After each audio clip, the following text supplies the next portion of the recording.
Добро утро. Видиш?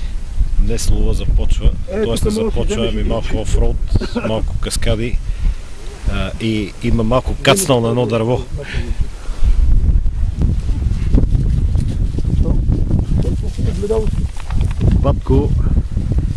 Батко се явява като експерт и като оценител, прави оценка в момента на колата. Той е от Булинс.